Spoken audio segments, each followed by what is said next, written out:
Hello and welcome to my channel, Christina's Cleaning and Homemaking. I'm Christina. If you've been here before and subscribed, welcome back. If you haven't been here before, if you could, please click on the subscribe button down below and there's a little bell next to that. And if you click on the bell, YouTube will remind you when I have new videos up. It'll send you a little notification so that way you can see future videos. And if you could please click like on this video, I'd appreciate it because it tells YouTube this video is worth watching and it suggests it to other people as well. So the last book review I did was on Infiltration by Dr. Taylor Marshall. And like I said in that video, which I will link up above, I loved that book. It was just full of information. And as demonstrated by the tabs that I had loaded in it every time I found something really interesting that I wanted to mark off and refer back to later, which I've already done several times. Well, he had mentioned a lady called Bella Dodd in his book. And what he put in his book about her and her experience and what she said compelled me to then give her book, School of Darkness. So to give you an idea of where I got my inspiration to read this particular book, I'm going to take you to part of Infiltration, where I first heard about Bella Dodd and got the idea to read her book.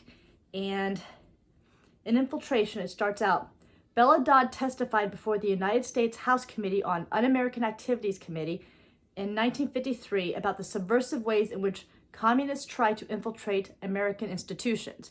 So it wasn't just about like church, it was about the government, the schools, society in general, the way the communists were trying to infiltrate. And he goes on to talk about how her testimony of what the communists were trying to do lined up with Alta Vendita, which is a Freemason document which says, leave aside old and mature men and go instead to the youth, and if possible, even to children. And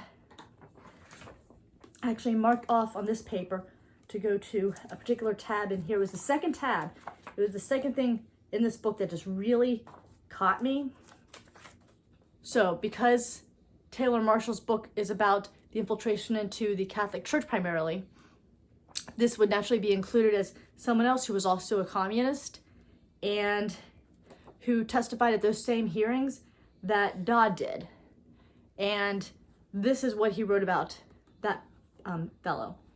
A second former communist, African-American agent Manning Johnson, also testified before the United States House Committee on Un-American Activities in 1953 regarding Russian communists infiltrating the Catholic priesthood. Once the tactic of infiltration of religious organizations was set by the Kremlin, the communists discovered that the destruction of religion could proceed much faster through infiltration of the Catholic Church by communists operating within the church itself. In the earliest stages, it was determined that with only small forces available to them, it would be necessary to concentrate communist agents in the seminaries.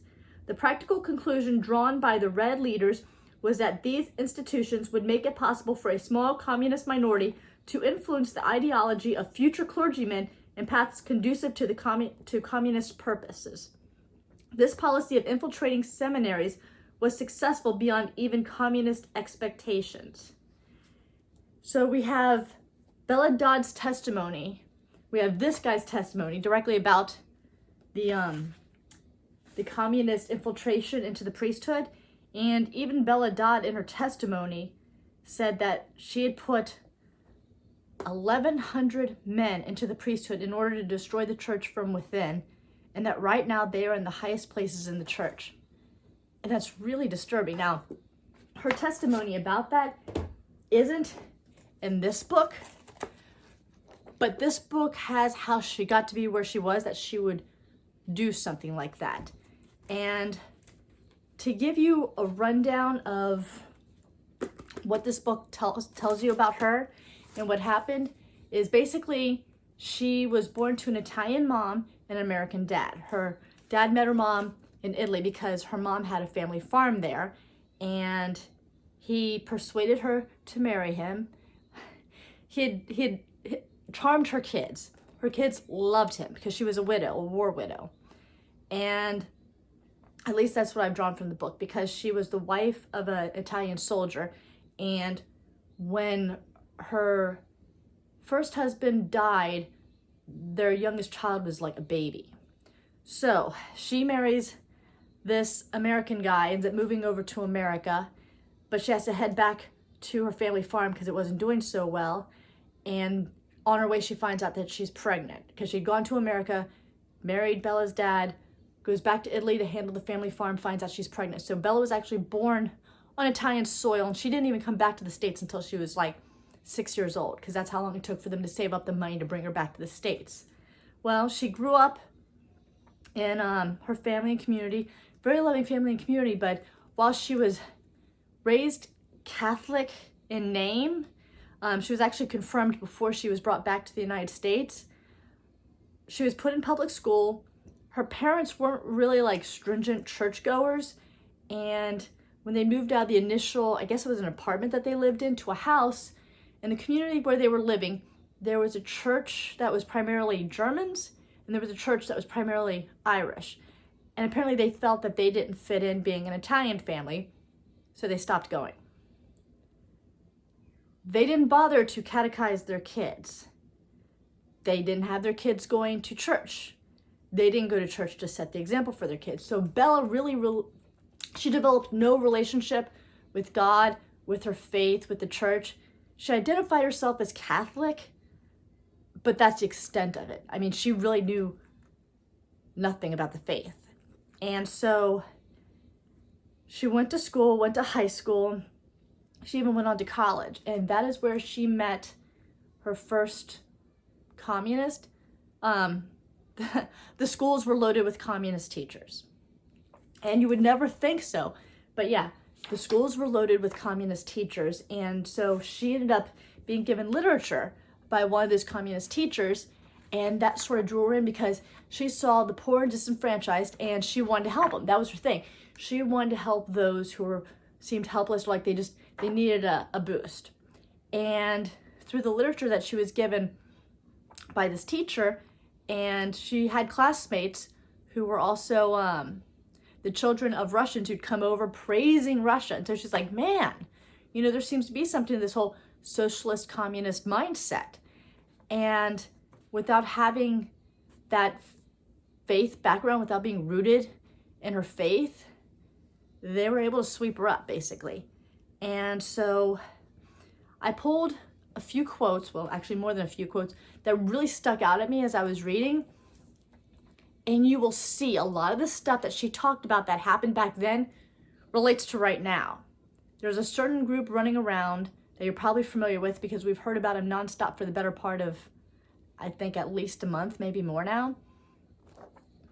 And that group is rooted in the same Marxist communist mentality and structure as the Communist Party that she was talking about. So there were parts that I tabbed that lined up really well with what's going on now, because it struck me, it's like, man, what she's talking about in this book is what is happening now. So I'll start with some of these quotes first. One was, I learned something important that night. I found that acts of daring, supported by appearances of moral justification, have terrific impact in building a movement, regardless of whether or not you win. This is a fact the communists know how to use.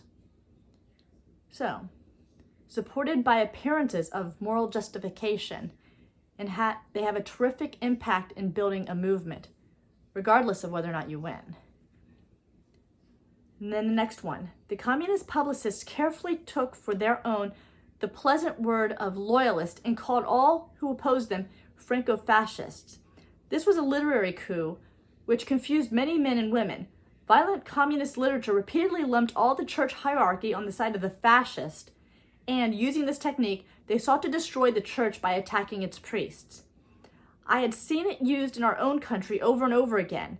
When the communist organized Catholic workers, Irish and Polish and Italian, in labor unions, they always drove a wedge between lay Catholics and the priest by flattering the laity and attacking the priests. Sound kind of familiar right now?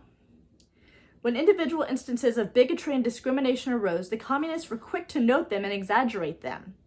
So a cleavage was established between the older teachers, who were largely Protestant Catholics and conservative Jews, and the new teachers, who were increasingly free thinkers, atheists, or agnostics, and sometimes called themselves humanists.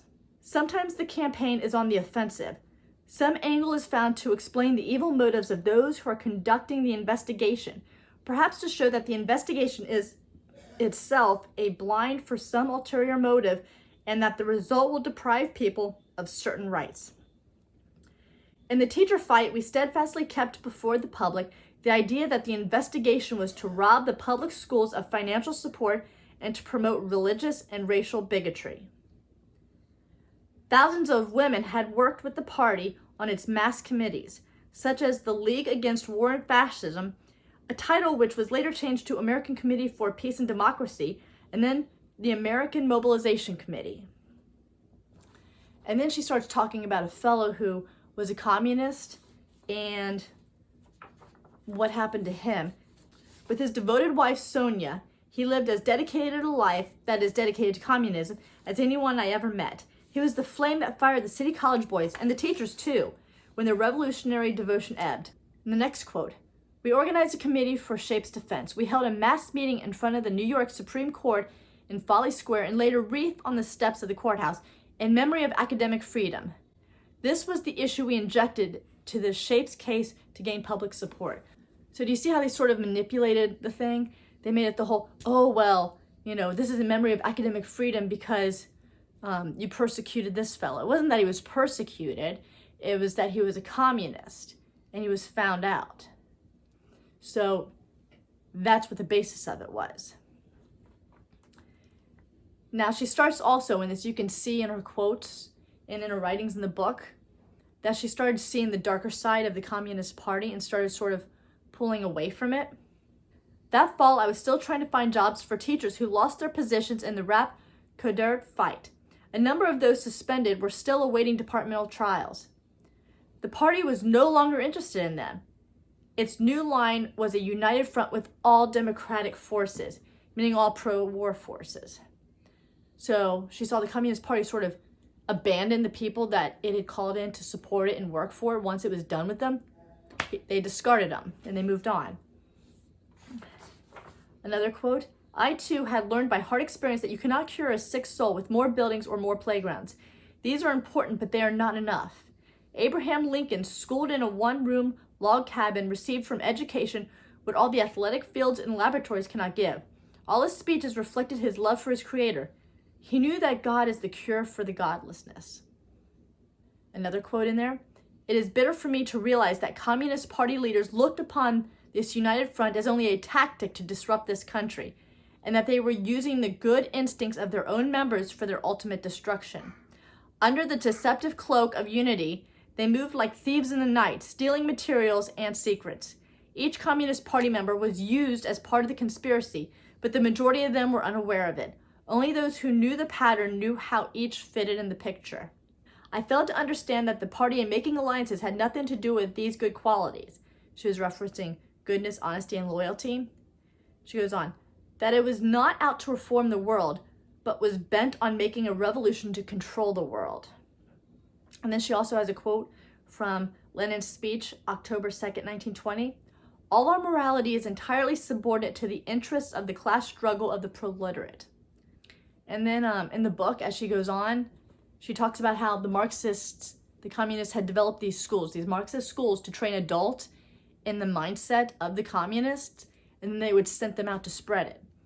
And this is the point where she started seeing things going wrong. I mean, she progressively had seen it, but it was getting clearer for her.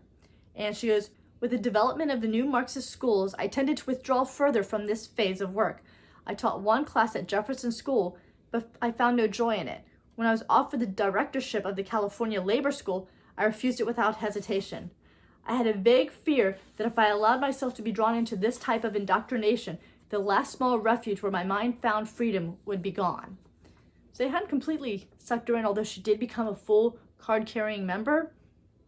It was kind of not that long after she became the full card-carrying member that she started breaking away and started seeing how corrupt the organization was.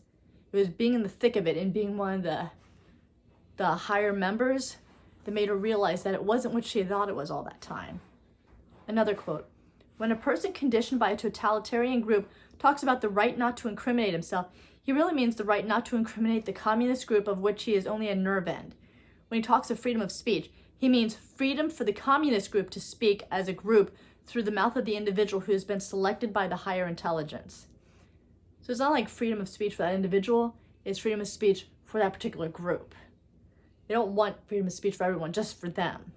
This quote especially hit me with what's going on today. "Twice they concocted a charge of white chauvinism against me. Once I was brought before Ray Houseborough, a Negro from Chicago, whom I liked and respected, and who heard the charges and dismissed them. Once I found myself before a women's commission with Betty Gannett in the chair, again on a trumped-up charge dealing with chauvinism. I laughed at them for all the white women present. I was the only one living in Harlem in friendship with my neighbors of all races." Because she did. She lived in Harlem. She lived in like one of the worst possible areas, but it was a very diverse area, and she was friendly with all her neighbors. She goes, "I spoke with practiced intensity of long habit, but no longer with the old faith in the cause, for I no longer had the same deep conviction of the party's championship of the poor and dispossessed. I knew now its activities were conceived in duplicity and ended in betrayal." And that was when she was basically being sort of tried and asked if she was a communist, and she really didn't have her heart in it anymore. She was pretty much falling away from it. She goes on, "The party proposed to develop the national aspirations of the Negro people so they would rise up and establish themselves as a nation with the right to secede from the United States. It was a theory not for the benefit of the Negroes, but to spur strife and to use the American Negro in the world communist propaganda campaign to win over the colored people of the world. Ultimately, the communists proposed to use them as instruments in the revolution to come in the United States." Sounds familiar, doesn't it? She goes, "You were loved or hated on the basis of group acceptance, and emotions were stirred or dulled by propaganda. That propaganda was made by powerful people at the top." She goes, "I thought how communist leaders achieved their greatest strength and cleverest snare when they used the will to goodness of their members. They stir the emotions with phrases which are only a blurred picture of eternal truths."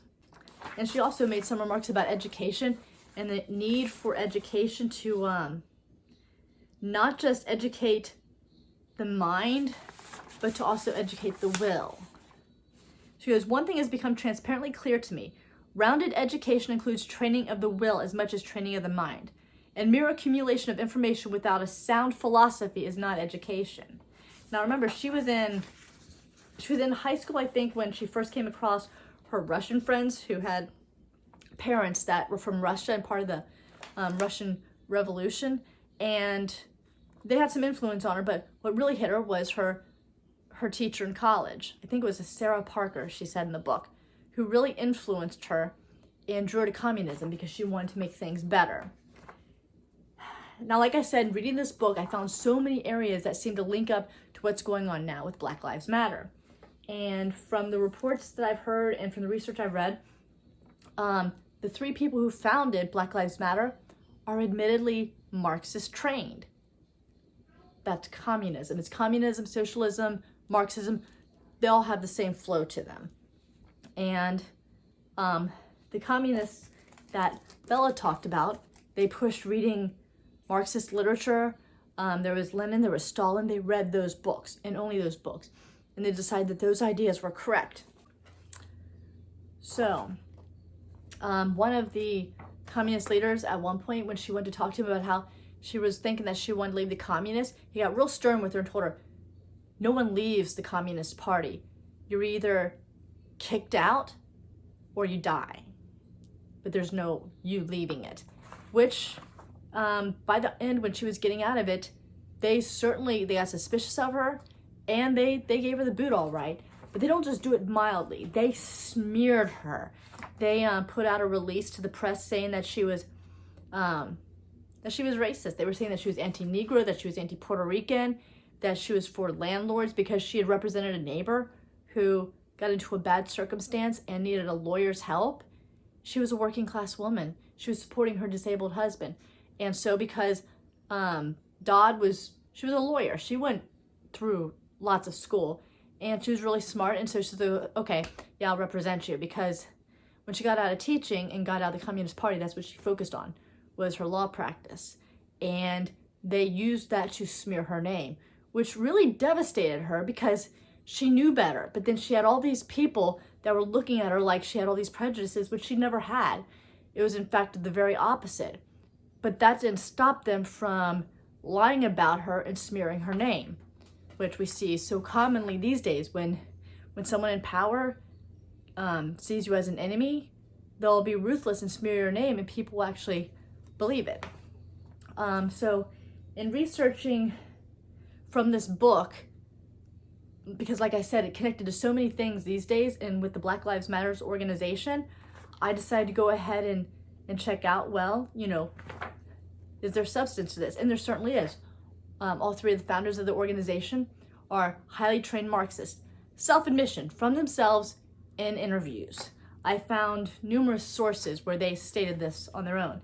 And then I also found another website that I'll link down below, and they have an article called Warning the Real Power and Purpose Behind the Black Lives Matter Movement. It's this article here. I printed it off. And then they talk about where the primary funding for Black Lives Matters comes from, which is George Soros. And they go, George Soros' funding of the Black Lives Matter movement is part of an integration into a tapestry of organizations used to disrupt and weaken our society to engineer a socialistic transformation. Since the 1920s and 1930s, as presented in Harold Cruz's book, The Crisis of the Negro Intellectual, there has been a focused strategy by the Communist Party to use the Black community and the poor as a battering ram against the system for the purpose of fundamentally changing America into a leftist utopia. Their successful efforts in infiltrating the civil rights movement and other legitimate struggles for justice has been well documented by many historians and scholars recording the history of the civil rights movement in America. I mean, seriously, it's just amazing. So I'd say right now, there are no more timely books to read than Bella Dodd's book, School of Darkness, that gives you a real insight into how the communists work and what their mindset is and how they use propaganda and twist things in order to draw you in and convince you. And they are doing a heck of a job of it right now. And so I gotta say, I'm really, really grateful to Dr. Taylor Marshall for writing this book here, because that's how I found out about Bella Dodd and this book. And they're both really extraordinary reads. I honestly thought that this one was going to take me a long time. It took me about a week, roughly, and there were 2 days that I was busy doing other things, so I just didn't get around to reading it on those 2 days, but I managed to finish it up yesterday. So yeah, it took me about a week, and as usual, I tabbed everything that really caught my attention, and I don't think I even read you all the quotes that I pulled out. But yeah, her story is extraordinary. The book is really great. And at the end of it, she goes into how, just in her darkest desperation, she was introduced to Venerable Fulton Sheen. Back then, he was a Monsignor when she met him. And it was really talking with him that brought her fully back into the church. And she had a conditional baptism because she couldn't find her baptismal certificate from Italy. And he also gave her first Holy Communion. So he was an extraordinary guide for her and brought her fully into the church. And that's when she realized that it was in the Catholic Church that she would find God and what she needed, and the support systems to help all the downtrodden that the communists had convinced her that the church had abandoned. The church had never abandoned them. The communists just made sure that people thought they had. And the communists wanted to take down the church, and so they infiltrated it by putting communists into the seminaries. And that's actually one of the next 2 books I'll be reviewing. I ordered 2 books, and one is from the perspective of a nurse, a Catholic nurse, who she was treating an accident patient. He ended up dying, and in his briefcase was paperwork revealing that he was a communist. He was a priest. And he was part of the infiltration in the church from the communists. And so I plan to also do a review on that book and what it tells us about the infiltration into the church. So yeah, the infiltration that Dr. Taylor Marshall talks about in this book is expanded to a degree in this book, but those two books really talk in different aspects about how communism has worked to infiltrate the church and the schools and the government in order to overtake, and how they'll use, smaller groups that are more vulnerable or minorities to try and use them as puppets to take power and authority. So I highly recommend Bella Dodd's book, School of Darkness. There is a little part in the middle where it kind of drags a little bit, but that's because basically she's talking about all the various communist conventions and meetings. And it was a little bit harder to keep attention there, but once you get to the middle, you just end up plowing on through. It gets really, really interesting. But yeah, I found constant moments in that book where I can relate to things that are going on right now. And it really gives you an eye into the past and how we got where we are now. So if you've made it this long, I thank you for watching my video. Like I said at the beginning, if you haven't yet, please click subscribe down below. And if you did, please like this video. And I plan to get you more book reviews of the books that I'm reading. And naturally, if you have any suggestions, I'll certainly take them into consideration. And I hope to see you in my next video.